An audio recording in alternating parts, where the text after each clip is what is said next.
5 tips to keep your heart healthy as you age. Ayun, parang para to sa akin na sa mga mag-healthy aging. Tawagin natin ang ating speaker, Doc Rio Ruiz. Take it away, please. Ayan. So, magandang umaga po sa inyong lahat. Kamusta po kayo? Ayan. Thank you, Nida, for sharing my slide. Ayan. So, mag-start po muna tayo sa, ayan, mahaba-haba yung aking time. Mag-start muna tayo sa aking story. So, way back 2017, yan po. Ginamit ko pang Herbalife Nutrition as a sports nutrition. And marami siyang binigay na energy sa akin. Bukod doon, mas nabawasan pa po yung aking body fat. Guminhawa po yung pakiramdam ko pagdating sa bowel movement. So, hindi rin ako pala inom ng tubig. So, dito natutunan ko lalo na sa Virtual Nutrition Club yung kahalagahan ng pag-inom ng water at nakatulong yung mga nilalagay natin sa tubig para ma-enhance or mas makainom pa tayo ng water. Yan. So now po na malapit na po akong mag 48 years old, ginagamit ko na to for healthy aging, flexibility, and mobility. So isa sa nagustuhan ko sa Herbalife Nutrition, bukod sa napakasimple niya, meron tayong community support, meron din tayong mga online workout na pwede natin gayahin. And kapag nakakaligtaan natin yung mga topic, pwede natin itong sundan sa ating Facebook page na meron tayong mga FB Live doon. Yan po. So, malaking bagay ito lalo sa pansarili at sa ating family. So, wag po kayong bibitaw sa program na kahit po may katigasan ng inyong mga ulo. Tuloy niyo lang po dahil itong nutrition na to magdadala sa atin na tayo ay maging mas malakas at mas maging productive every day. Yan. That's why I love Herbalife. So, alam niyo po ba, next na tayo, Besh, yan, na ang puso ay isa sa mga organ sa katawan natin na kasing laki lang ng kamao. And alam niyo po ba na ang puso natin ay dinadaluyan syempre yan ng dugo. At yung dugo na meron tayo sa buong katawan natin, siya yung nagdi-distribute ng mga nutrients na kakailanganin mula sa brain natin hanggang sa paanan natin. So, importante na kailangan meron tayong magandang sirkulasyon ng blood sa buong katawan. Yan, next best. Ang dugo natin, ang contain po niyan, na binibitbit niya sa buong katawan natin ay ang oxygen, nutrient, hormone, white blood cells, and antibodies, kasama din po yung waste product. Kaya importante po na yung organ ng heart natin ay maging malakas hanggang sa tumatanda tayo. Pero syempre, kasama natin tumatanda yung heart natin. Yun. Ang pangunahing trabaho ng puso ay magbomba ng dugo na may oxygen papunta sa bagas, sa buong katawan. So kasama na rin dito yung paglalabas ng basura tulad ng carbon dioxide na binanggit mo. Pero kahit ganun siya, importante, kailangan ligtas sa sakit yung ating heart. So ang condition katulad ng heart disease at stroke ay ilan sa mga pinakakilalang silent killers. Yan. Silent killer sa buong mundo at hindi ito biro kada taon. So humigit kumulang 17.9 million katao ang nawala dahil dito. So number one, disease siya na talagang maraming taong namatay dahil po sa heart disease. So, dagdag dito, kahit tulog ka, gising ang puso mo. Nagtatrabaho siya 24/7, walang day off ha, at walang overtime fee. So reminder, hindi lang emosyon ng puso, literal itong life engine mo. Kaya dapat hindi lang broken heart ang iniiwasan, dapat iwasan din natin yung blockage na bumabara sa mga kaugat-ugatan. So, yon kasama dito mamaya yung mga importansya kung paano natin maalagaan ang puso, ano yung mga dapat natin gawin, mga dapat natin kainin. So, next best. So, yung mga nakakabahala dito, kalahati ng mga kaso ng sakit sa puso ay nangyayari dito sa Asia. So, dito sa Asia o sa mga iba't ibang bahagi ng mundo. So, ang pinakamatinding risk factor ay ang edad habang tumatanda. Mas tumataas ang possibility na magkaroon ng cardiovascular disease. So ayon sa isang statistics, sa mga cardiovascular disease, kada 34 seconds, merong namamatay. So kung mula kanina pagkagising mo, marami nang namatay na tao. Kasi ito, ayon sa statistics, every 34 seconds, may namamatay dahil sa cardiovascular disease. And, next besh, meron ding namamatay dahil sa stroke. Gano ka tagal yan? So, every 3 minutes and 11 seconds, may namamatay dahil sa stroke. So, isipin mo, mula nung pagkagising mo, marami na talagang pumanaw dahil dito sa sakit na to. At hindi tayo dapat magsawalang bahala. So, next. So sa mga developed na bansa, lumalabas na hanggang 2% ng mga matatanda ang may heart failure. Pero kapag 70 years old ka na, pataas, lumulobo ito mahigit 10% at 80% ng namamatay ay dahil sa sakit na puso ay merong age na 65 years old pataas. So, dagdag dito, importante yung early prevention no, habang bata pa or habang di pa umaabot sa senior years. So, dito sa chart na to, makikita ninyo sa buong Asia, so sa mga country, ang Asia ang pinakamaraming heart disease cases. At tayo pong mga Pilipino ang number 1 sa listahan. Nakakalungkot to kasi sa Pilipinas, meron pong mga Pilipino na may edad na age 54, meron ng heart problem. Ito yung mga nakatala. Pero di ba kahit kayo alam nyo sa sarili nyo, sa community nyo, meron pang mas mababang edad dito. Tingnan natin yung Indonesia 56. At the age of 56, tsaka lang sila nagkakaroon ng heart problem. Taiwan 63. South Korea 63, Japan 65, and Hong Kong 63. So average sa buong mundo, lalo na sa Western countries, yung age na nagkakaroon sila ng cardiovascular heart disease is 70 years old. So, malaking awareness ito para sa ating mga Pilipino. Sa family mo, sa sarili mo, sa mga kapitbahay mo. Tingnan mo na lang yung sa sarili mo. Kaya dapat nandito ka para malaman mo yung mga information na dapat matutunan natin para sa ating lifestyle. Okay, next question. So alarming no na na dahil dito sa statistic na to na kinuha sa National University Heart Center of Singapore, mas maagang nagkakaroon ng heart failure ang mga Asian kumpara sa mga taga-kanluran.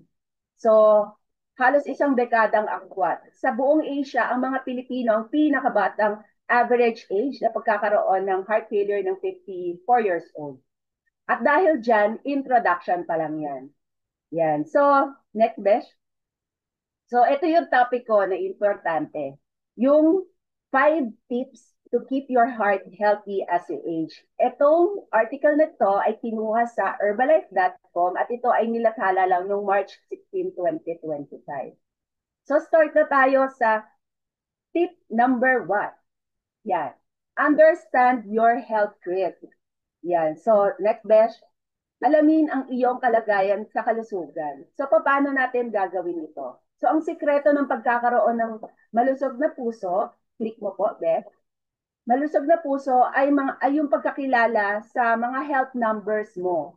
Ano ba yung health numbers na yan? So, kasama dyan yung blood pressure, blood sugar, yan, cholesterol, and yung iyong BMI. Kaya kung hindi mo pa alam ang BMI mo, kung sino yung nag-invite sa'yo, pa-check ka kay coach. Kasi meron tayong scanner kung saan nalalaman natin yung mga body composition na meron tayo sa katawan. At ma-check natin kung nasa standard tayo or ideal or sobra na pala yung mga dapat natin bawasan sa katawan. Tuloy-tuloy lang. Yan. So yung isa sa mga kailangan natin, kailangan bumisita tayo sa doktor. Maglaan ng oras para magpatingin sa doktor, minsan sa isang taon. So magpa-full medical check-up ka, o kahit simpleng pagbisita sa health center. Kasi sa health center, donation lang minsan, di ba? Or halos parating libre. So, gawin mo ito paminsan-minsan sa isang taon para makatulong sa sa katawan mo at lalo na sa puso mo. So dapat nating tandaan ang high blood pressure o alta presyon ay isa sa number one na risk factor sa mga may sakit sa puso. Ang masaklap, madalas ay wala itong simptomas, kaya tinatawag itong silent killer. Yon. So, tandaan mo, kailangan alam mo yung health numbers mo and bumisita ka sa doktor. So dahil dito, napakahalaga ng regular na pagsusuri, lalo na sa blood pressure. So kapag ito ay na-diagnose at hindi ito na-diagnose at napabayaan, maaari itong humantong sa atake sa puso or stroke na kadalasang dumarating na parang kidlat sa kalangitan. So walang pasabi, bigla na lang nandyan. So itong view nito is a preventive healthcare perspective. Pinapaalala nito na ang kamalaya sa sariling katawan ang unang hakbang sa pangangalaga ng puso. So hindi lang ito para sa matatanda kasi nakita nyo sa mga Pilipino pabata na ng pabata. Kundi para ito sa lahat, lalo na doon sa mga nasa age ng 30s, 40s pataas. So halimbawa, bigyan ko kayo ng example. Si Mang Berting, 50 years old siya, walang nararamdaman, walang hilo, walang sakit sa dibdib, pero noong nagkaroon ng Barangay Health Day, na-check ang BP niya. So doon nalaman sobrang taas na pala. Wala siyang nararamdaman, di ba? Kung hindi siya dumaan sa libreng screening, o yan, kaya talagang yung mga coach, ano yan eh, malaki yung part yan kasi yung ginagawa natin wellness sa ating community ay libre. Yan na. Kung hindi siya dumaan sa isang libreng screening, baka hindi niya na alam na delikado na siya. So ngayon, minomonitor niya na yung BP niya, umiinom na siya ng maintenance, medication, at naglalakad tuwing umaga. So sa isang check-up, naliligtas ang buhay natin. So ang aral dito, kailangan alam natin yung mga health numbers, yung depensa sa sakit, huwag nating hintayin maramdaman bago tayo kumilos. At yung simpleng pagpapakonsulta o yung papansinin mo yung coach mo, kahit kunwari natimbang ka na 2 months ago, pa-check ka ulit kasi baka merong mga health numbers na kailangan mong malaman. Okay. Dito naman tayo sa tip number 2. Cut down on unhealthy living habits. O yan, type mo sa chat box ano ba yung unhealthy living habits mo. Yan.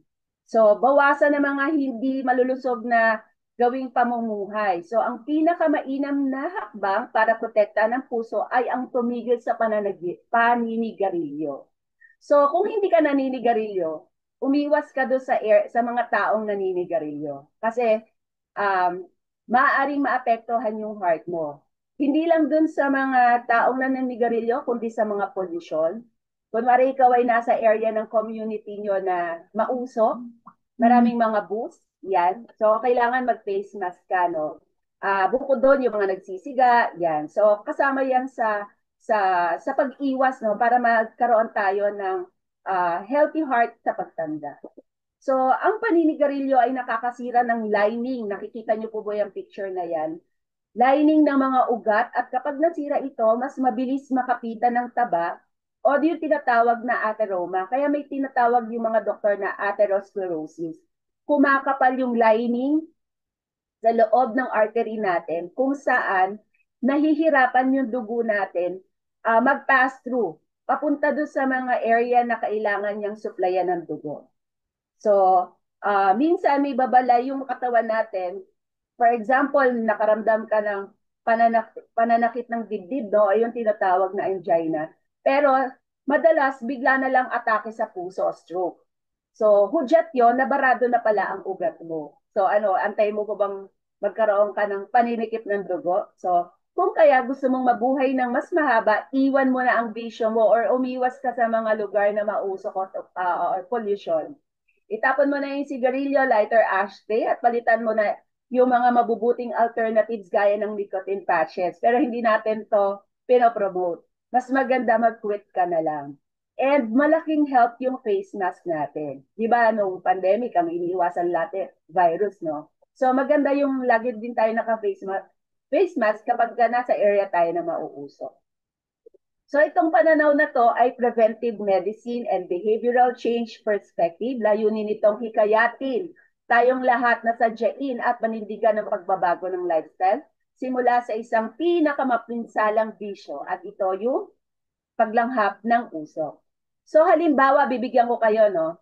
Si Kuya Ramon, isa siyang 45 years old. Naninigarilyo mula pa nung high school. So sino yung mga teenager na kakilala nyo na lumalanghap na nagsisigarilyo, no? Akala niya, okay pa yung katawan niya dahil sanay na siya. Pero nung minsan sumakit yung dibdib niya at isinugod siya sa ospital, nalaman niyang 90% ng mga ugat niya ay barado. So, simula noon, pinili niyang tumigil. Mahirap sa una, pero natutunan niyang pahalaga ng buhay niya kesa sa bisyo. So, active siya ngayon at laging nasa community walk. Yan. Okay. Next, tip number 3. Ayan, bear with me para lahat masabi ko para sa inyo.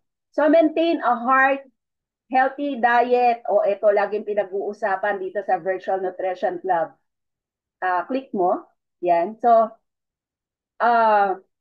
number 1, ayan, panatilihin ang pusong masigla sa pamagitan ng tamang pagkain. Siyempre, dito tayo sa 40% carbohydrates. Pakiclick. At yan ay nakapaloob sa Global Nutrition Philosophy.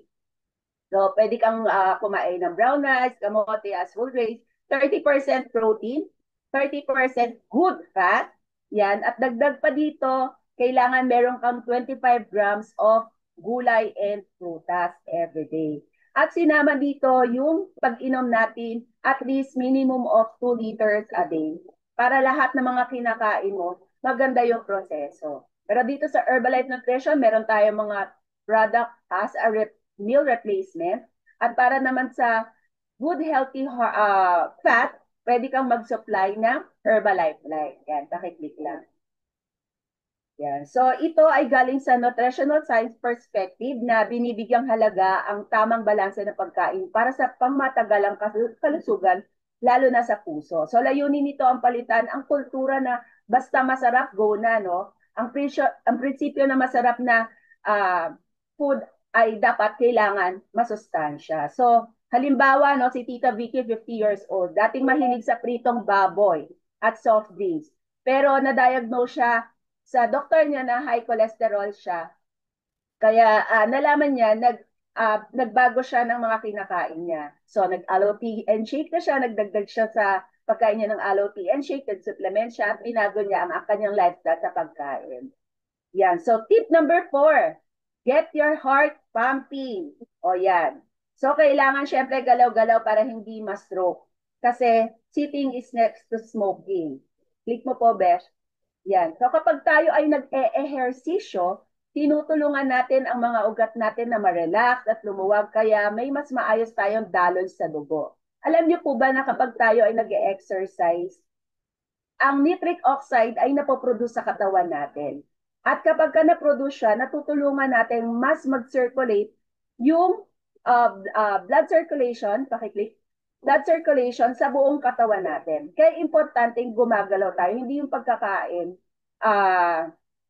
nasa Facebook ka na or nasa social media ka na, scroll ka lang ng scroll.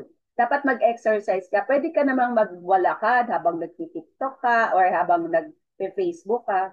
So, isang halimbawa sa totoong buhay, si Aling Beba nga, 60 years old, ay dating laging nasa bahay, nakaupo lang habang nanonood ng drama marathon, ay mga nag-Netflix dyan. Pero na magkaroon siya ng borderline high blood pressure, sinabihan siya ng doktor na kumilis kilos, kahit paunti-unti lang. So ngayon, tuwing umaga, sumasayaw na siya sa Zumba, sa YouTube, nandito na siya sa Virtual Nutrition Club, umaattend siya sa ating healthy active lifestyle. So after 3 months, mas magaan ang katawan niya, bumaba na yung BP niya, at mas masigla na siya kausap. So tip number 5, last, know your stress level. By the way, malaking big help, malaki na, big help pa, no? Yung night works para sa ating workout, yan, para mas maging maganda yung daloy ng ating dugo sa katawan. So lower your stress level, yan, pakiclick, last o tayo, wag na po kayo maglala. Yan, so bawasan ng stress para sa kapayapaan ng puso. Bagamat walang direktang ebidensya, sabi sa research na ang stress ay walang kinalaman daw sa sakit sa puso. Malinaw na ito ay malaking epekto sa kalusugan ng ating mga puso. Kapag tayo stress, tumataas ang blood pressure, nawawala ng gana mag-ehersisyo, nasosobrahan sa kain, at minsan bumabalik ka sa mga bisyo mo. So ang matagal na stress ay nagdudulot ng sobrang adrenaline at cortisol. Kaya para sa iyong kalusugan, maglaan ng oras para magpahinga, huminga at gawin ang mga bagay na nagbibigay sa iyo ng kasiyahan. Ang taong hindi laging tensyonado ay mas malamang na nag-e-ehersisyo, kumakain ng tama at laging masaya. Anong sabi sa slide? Nakiklik, Besh? Create your own happiness.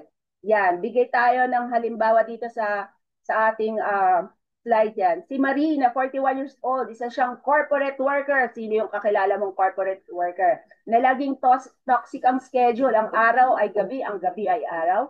Wala nang time magpahinga, laging nasa fast food at gabi na rin umuwi. So dumating sa punto na sumakit na yung dibdib niya dahil sa sobrang pagod. So nag-decide siya na mag-slow down, natutong mag-walking sa umaga, umattend the virtual nutrition club, kumain at kumain ng mga masusustansya pagkain na sumunod kay coach. So ngayon, mas productive pa siya dahil sa mga kalmado at kalmado ang kanyang katawan at isip. So ang aral, ang stress ay parang asukal, hindi mo agad ramdam pero unti-unti kang sinisira. Magpahinga ka rin, hindi ka makina. So peace of mind is a form of heart protection. Kung gusto mong abuti ng 70s to 80s, na masigla pa rin, simulan mo na ang healthy at balance lifestyle.